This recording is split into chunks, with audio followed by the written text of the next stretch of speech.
So yes, I will be talking about optimal matching between curves, and I put in a manifold between parentheses because I won't really have time to explain the model that is specific to manifolds, so I will basically show only examples for curves in the Euclidean space. So this is just about showing a little algorithm that allows me to compute optimal matching between two curves, and this was work from my PhD under the supervision of Marc Arnaudon and Frédéric Barbaresco. So the main goal is to be able to compare two shapes, right? So we need a distance measure of dissimilarity, but if we want to do statistics on shapes, then we need a little more than that. We want to be able to say what is the mean of different shapes. So more than a distance, we want to have a Riemannian structure and all the associated tools, geometric tools that will allow us to do statistics. So what do I mean by that? I mean that the space of shapes is seen as a manifold and equipped with a Riemannian metric, right? So the advantage of this framework is that given two shapes, so here this surface, I have this. This surface here is supposed to represent the infinite dimensional shape space, and points in this shape space are two shapes, such as shown here. And so, given two shapes, the notion of geodesic, the geodesic will give us a notion of optimal deformation between these two shapes, right? And then the geodesic distance gives us a measure of dissimilarity. This also allows us to locally linearize around the shape, right? By considering the tangent space. Usually, we have a certain number of shapes. We place ourselves at the mean, and then we consider the tangent space at this mean, and this is then we can do a geodesic PCA, such as has been mentioned before. So statistics on shapes are done using this infinite dimensional shape manifold. So how do we define this shape manifold? Well, a shape intuitively is a curve rid of certain actions, rotation, translation, scaling, and reparametrization. So in order to, first of all, define a shape and then compare two shapes, the first step will be to consider parametrized curves, right? And the second step will be to quotient out the actions that we do not want to take into account. So here I will focus on the action of reparametrizations. Right, because it's, yeah. So the first step, so let's get going with the first step, which is to define, to consider the space of parametrized curves and to define a metric on this space. So we consider the space of smooth immersions in M. So M is a certain space, so it can be an Euclidean space or a Riemannian manifold. So immersions means that I consider curves with velocity that never vanishes. So this is an open subspace of the Fréchet manifold of smooth curves in M, so it's a manifold. And so as any manifold, you can consider the tangent space. So what is a tangent vector in that space? It's just an infinitesimal vector field along the curve that we consider. It's an infinitesimal deformation of our curve. We also, as I said, we want to consider to quotient out the action of reparametrization. So how do we model this? Well, we say that a curve can be reparametrized by composition with an increasing diffeomorphism of the time segment 0, 1. So we equip this space of parametrized curves with a Riemannian metric. So a Riemannian metric, it's just a scalar product locally defined on each tangent space, right? And what we want for this, what the property that we want for this metric is for it to be reparametrization invariant. the group of diffeomorphisms to act by isometries. We want that because then the distance induced, the geodesic induced by G, does not change if we reparameterize two curves with the same diffeomorphism, right? So here we have two curves, one in blue, one in black, and from the first image to the second image, I've reparameterized both curves in the same way, and we can see here that the geodesic does not change. So here I don't tell you what metric I put on this. Here I use the square root velocity transform. But anyway, I use a reparametrization invariant metric, and we can see that the geodesic does not change, almost not change. And so its length doesn't change, and the distance doesn't change. But what does change is the distance does change when we reparameterize both curves in different ways. So that's why we need to go to the second step, which is to induce a metric on the quotient space. So, which is often called the shape space, the space of parametrized curves quotiented by the set of diffeomorphisms of reparametrizations. So we have this principal bundle structure, right, where the base space is this quotient shape space, and the total space is the space of parametrized curves. The fibers of these manifolds are just equivalence classes under the action of reparametrization. So on each fiber is composed by all the curves that are identical modulo reparametrization and that project on the same shape. Sorry. This gives us a decomposition of the tangent space in a vertical subspace and a horizontal subspace. So the vertical vectors are just tangent to the fibers. So they can be written as a function m, which equals 0 at the extremities, times the velocity of our curve. So this means that it will have only an action of reparametrizing the curve without changing its shape. The vertical vectors don't change the shape, and the horizontal vectors are defined as the orthogonal vectors to the vertical ones. So what this means is that any deformation of our curve can be decomposed in a part that will reparametrize the curve without changing the shape, and a part which will change the shape. And the horizontal vectors depend on the choice of the metric that we put on the space of curves. So if the metric that we put on the space of parametrized curves is reparametrization invariant, then, which is what we decided to do, then the geodesics of the shape space are the projections of the horizontal geodesics of the total space. And so we have an induced metric on the base space for which the geodesics are the projections of the horizontal geodesics of the space of parametrized curves. And we have also the geodesic distance induced tells us that to compute the distance between two shapes C0 bar and C bar 1, we fix a parametrization of the first shape, and we look for the optimal reparametrization of the second shape, which minimizes the distance between the fibers.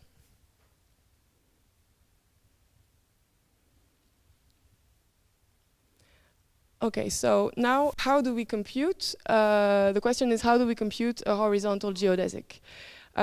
So here I want us to assume that we have chosen a reparametrization invariant metric G on the space of parametrized curves, that we know how to compute geodesics for this metric, and that we know how to decompose a tangent vector into a horizontal part and a vertical part. If we know all this, then I give an algorithm, and then I give examples where we know how to do these things, and we can make the algorithm run. So if we know all these things, how do we compute this horizontal geodesic? So what we suggested was to decompose any path of curves in any path of parametrized curves. So each C of S is itself a curve, right? Into a horizontal path of curves, reparametrized by a path in the in the space of diffeomorphisms. So, okay, I'll show pictures later. Now, if G is, since the metric G is reparametrization invariant, it's easy to see that the speed of the horizontal part of a path of curves is the this is the speed of the horizontal part of a curve, of a path of curves, is equal to in norm, is equal to horizontal part of the speed of the curve, right? So this gives us that the speed of the horizontal part is smaller than the speed in norm is smaller than the norm of the speed of the curve. This means that the length of the horizontal part of a curve is smaller than the length of the path of curves. And so, right, so we by taking the horizontal part of a path of curves, we reduce the length between the fibers, right? Now, assuming that I told you that we assume that we know how to decompose any tangent vector into a vertical part and a horizontal part. So let's assume we know the vertical part of, we have a path of curves, let's assume we know its vertical, the vertical part of its speed. Then, so it's written like this, and we know that what we don't know is this function m. But let's assume that we know it. Then the path of diffeomorphisms that is here is solution of this partial differential equation. And this will allow us, this is what will allow us to, once we have C, to find this decomposition. Because once we find phi, then we find the horizontal part of C. So how does the algorithm work? Let's say we want to compute the horizontal, so we want to compute the geodesic between the two shapes. So we fix C0, we two parameterizations of these two shapes, C0 and C1, but they have no reason to be the ones that minimize the distance between the fibers. So first of all, we compute the geodesic between these two parameterized curves. And then what we do is simply compute the horizontal part of this geodesic, right? We know how to characterize it, its solution. What we need to do is compute the path of diffeomorphisms that allows us to go from one to the other, because it's solution of the PDE that I just showed. Oh. This computer has a life of its own. Okay, sorry. So we compute the geodesic, we compute its horizontal part, and this gives us a new representative of the shape, right? That is better. And it's closer to C0. However, we no longer have a geodesic, and so what we want is a horizontal geodesic. So now we have a horizontal path, but it's not a geodesic. So we compute the geodesic between the C0 and this new representative, and we iterate. Right, and we stop when the geodesic that we compute is sufficiently horizontal. So basically, what I do is just I look at the norm of the horizontal part of the speed of my curve, and when it's small enough compared to when the vertical part is small enough compared to the horizontal part, I stop. So how horizontal is the solution? Well, so if I call Cn and Cn horizontal the series of geodesics and their horizontal parts that I compute in this algorithm, then we have this relationship here, right? When we compute the horizontal part of the geodesic, we get length that is smaller, but then we compute another geodesic between the endpoints of this one, so the length is again smaller. So these lengths converge to the same limit, right? There are a series of numbers that are decreasing and bigger and positive. And it's the same for the energies, right? So the difference between the energies converges to 0. And this difference between the energies is simply the integral of the norm, the squared norm of the vertical speed of my curve, of my path.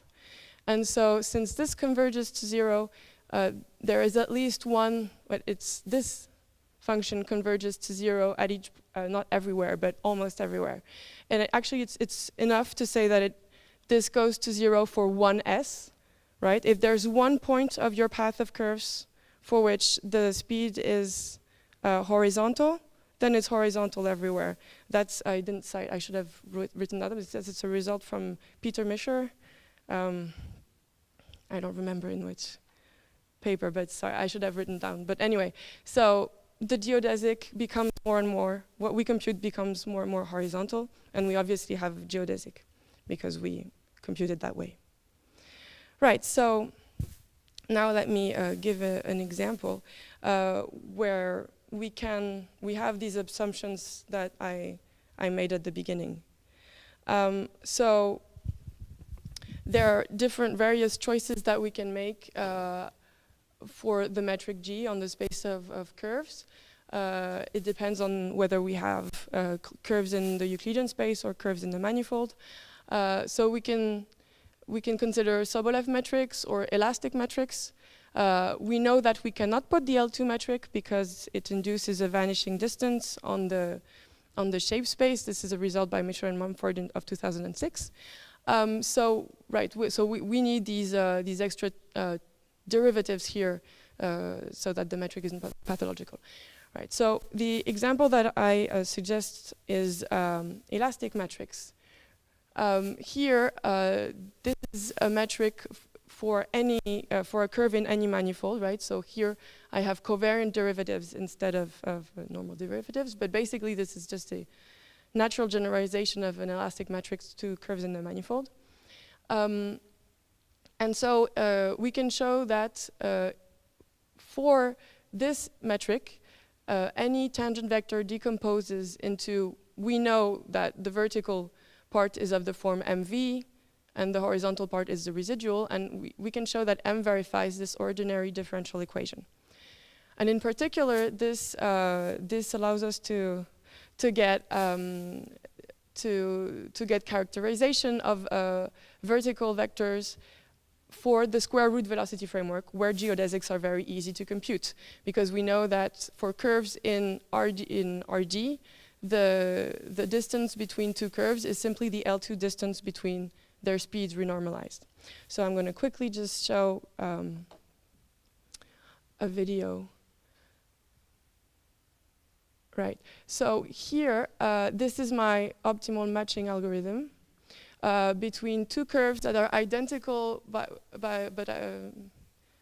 one is a translation of the other, I think. And you can see that the optimal matching straightens out. So at first, there is one that is, the first curve is parametrized according to arc length, and the second curve has a different parametrization. And we can see that the optimal matching will have for effect to reparametrize the second curve according to arc length and to straighten the deformation. Now, if we take two different curves, let's see, this one. If we take two different curves here, this is the initial geodesic. In red, every time it's the horizontal part. You can see, it's a little fast, but you can see that the matching has a tendency, you have a tendency to match this part with this part before the curve has a bends like this. Anyway, I'm out of time, so I cannot. And the last one here. Right, so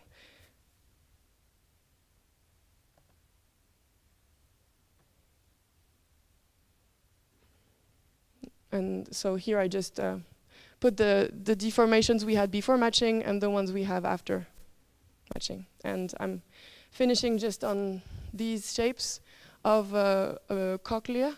I don't know if I'm pronouncing it right.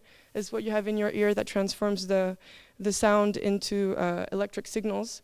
And so this is just the mean shape I computed of these using this matching. Thank you very much.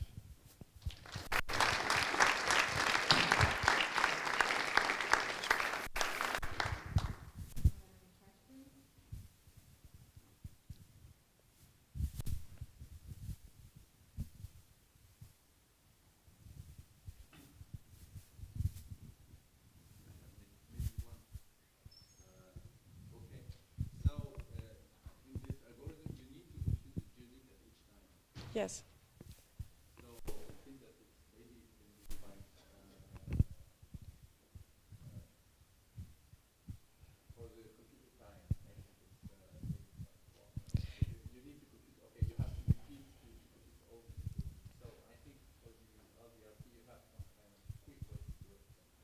For, sorry, I'm using the square root velocity framework where the computing a geodesic is really easy, really fast. So in that case, it's when the geodesic is long to compute, then it's probably not very efficient. But it really depends. Sometimes we make a very big jump on the fiber, and we need only like 3 or 4 steps to. It also depends on this, of course, how horizontal you want your curve to be. Usually, the first jump is usually very big. I mean, and then they get smaller and smaller. So you could at least use it to get closer to the better situation, and then use another method. But it will, in one step, it will get you quite closer to to what you want.